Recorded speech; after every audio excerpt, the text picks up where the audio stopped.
Well, hey guys, hopefully that title got you a little interested in what's going to be talked about here on the video today. And we're going to talk about delayed gratification and discipline. I know, things we don't like to talk about. And that's precisely what I'm going to talk about right after the intro.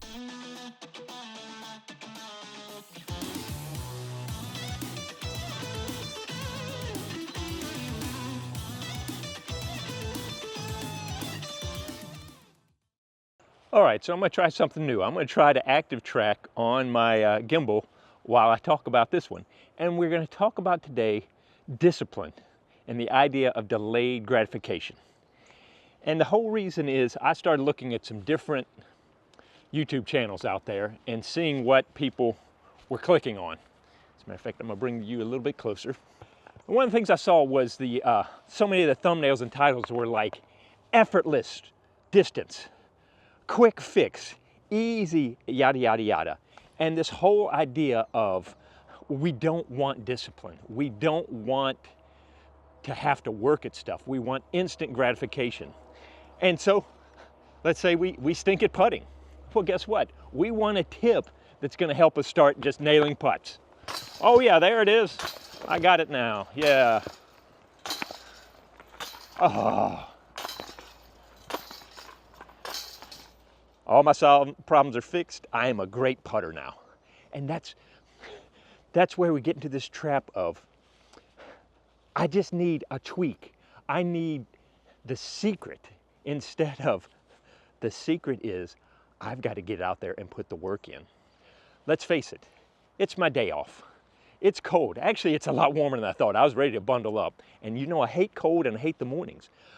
But I have had to have the discipline of going, if I don't get up on my day off and go film something, I'm not going to have something for the rest of the week. I'm going to have to scramble some other time. So I am delaying the gratification of staying in a warm house, just binging on whatever YouTube stuff or whatever I'm doing to come out and film something. It's not glamorous, but it's taking me to a place I want to go. And that's what we want to talk about, is that you want to be able to invest in your life to get you where you want to go. So if you are not a good putter, thank you, whoever. So if you're not a good putter, you need to work on putting.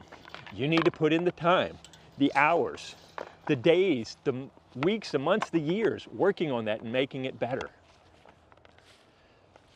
So it's not just, let me watch a YouTube video and become a better putter. It's putting in the work. Guys, we don't like to delay gratification. We want to just be able to get good at something without the effort. But almost anything we do that's worth doing takes effort. It takes discipline. And so my video today is, don't seek out the easy. Push through the hard.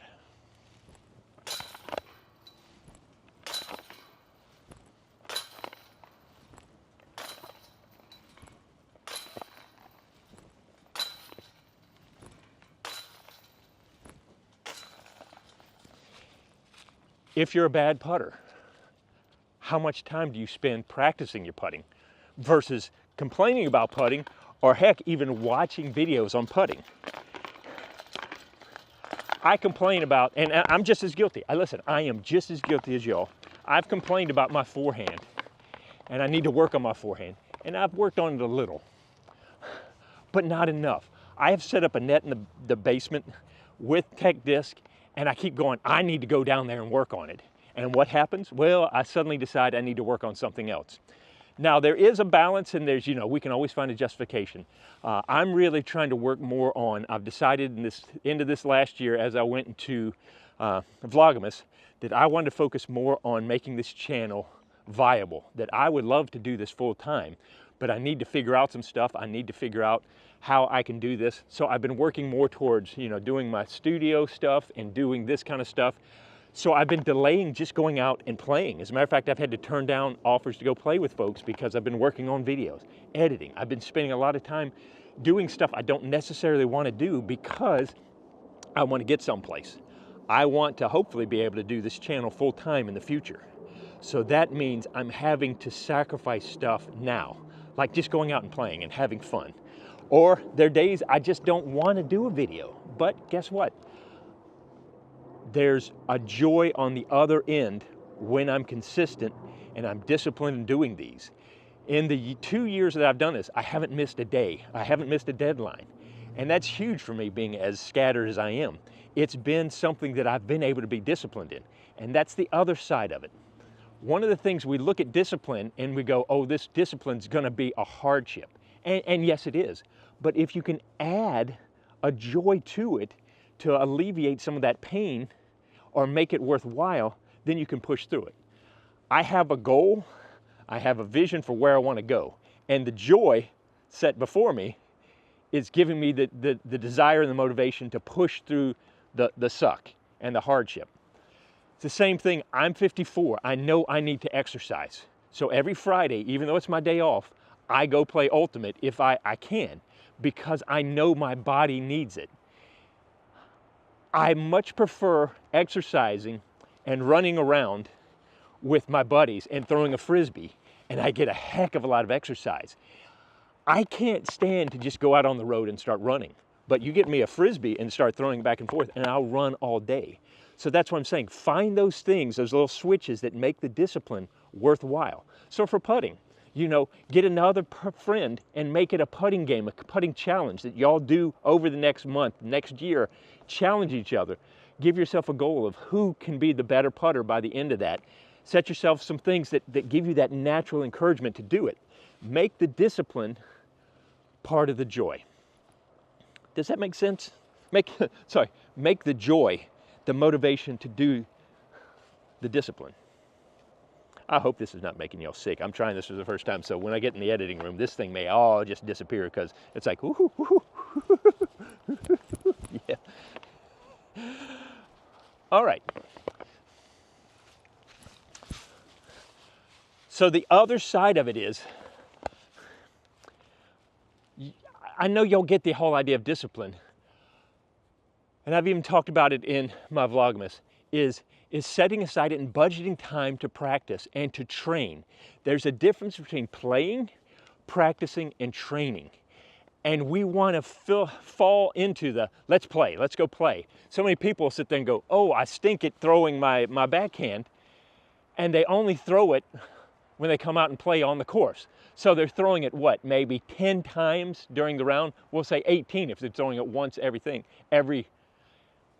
they play around, or a little bit more if you're hitting trees and stuff like that. But you're only getting in so few reps, and then you don't do anything about it until the next time you come out and play. And the thing is, you're not going to change your strokes and change your way of doing things on the course while you're playing.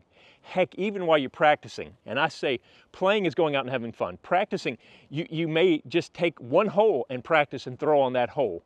But that's more kind of just staying sharp, it's like if you were shooting a gun. Just, you know, you're going out to the range and you're shooting a few times to stay up on what you're doing. But training is giving yourself a specific goal and a specific thing that you're working on to get better at. And you're setting yourself standards and something that you're going to get better at, and you're not going to quit till you do that. So for instance, I want to throw, I'm just using hypothetical. Let's say you throw a forehand 200 feet.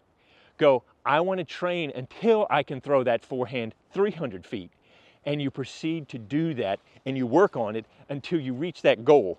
That's the difference between practicing and training. Practicing is just kind of keeping things sharp, and it's just doing some day-to-day maintenance. Training is having a goal and working at a specific thing with a specific plan over and over again. And that's why I say, you know, get discs, training discs.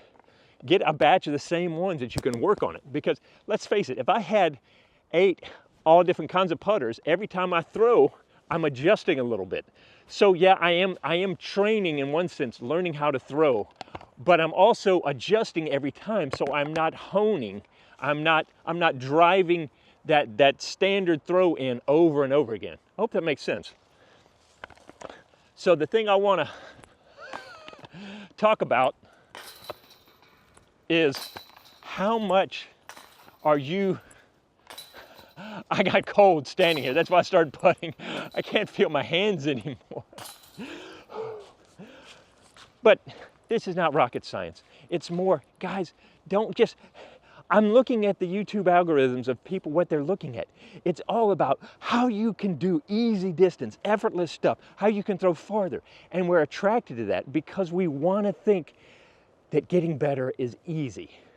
Getting better at anything, becoming a skilled craftsman or craftswoman at anything is not easy. You wouldn't expect somebody to say, hey, I can give you a quick tip so that you can become a master carpenter. It doesn't work that way. These tips and stuff that you're seeing are a process, but you've got to take the time to get out there and put the work in. And so that's really my encouragement for the beginning of this year. You know, I have different feelings about resolutions or whatever, but this is a good time to say, hey, let's try to work on some stuff. You know, not put the condemnation of you suck, you don't work hard enough, but say, hey, what could we give ourselves a goal for in the next month, the next 3 months, or when the tournament schedules kick back around, however you want to do it. What is one thing that you could be working on in this time right now that you could say, I'm going to not watch 4 hours of YouTube video today. I'm going to watch 3, and I'm going to take that 1 hour and I'm going to go to the basement and practice putting, or I'm going to go to the field and I'm going to throw. Just, you know, 1 hour a week or 2 hours a week, however much you do now, maybe just add 1 more hour to it. Anyway, I hope that encourages you that you have the power to change your life and to be better just by investing. Delayed gratification. You might not be better right now or tomorrow because of one tip, but if you will invest 15 minutes today, 15 minutes tomorrow, etc., in 6 months' time, you're going to be better. It's just the way it works. That's the way this universe, the way God has created it, that if you will invest and delay the quick grab for the long-term experience and education, it'll pay off. So there you go, my friends. I don't know, just feeling a little philosophical this morning, and I just wanted to throw that out there. Let's have a conversation about it. What are some things that you are doing that you're like, hey, this is really helping me in my training? I'd love for some people to give us some great ideas. Maybe we could have some conversations going on down in the comments about what has worked for you. Because for me, I'll be honest, these videos in some ways help encourage me to keep working at it. Because if I wasn't doing these videos, I'd just be sitting on my couch on my day off, you know, watching whatever. So find the things that work for you that help motivate you to become more disciplined. And as I get ready to leave you, let's try this face trekking just one more time. I have a feeling this is going to be too disruptive, so that's why I tried to stop halfway through it. But let me know what you think about this. Did you like the kind of or did it drive you crazy? Anyway, that's all I got for today. Thank you so much for being with me. Thank you so much for you folks that have liked and subscribed. That really helps me out, gets me on my journey, part of the goal. And I really do appreciate you, and I hope to see you out on the course. Oh, by the way, I also hope to see you, if this is before January, end of January, I hope to see you at the Disc Expo up in Boston. See you there.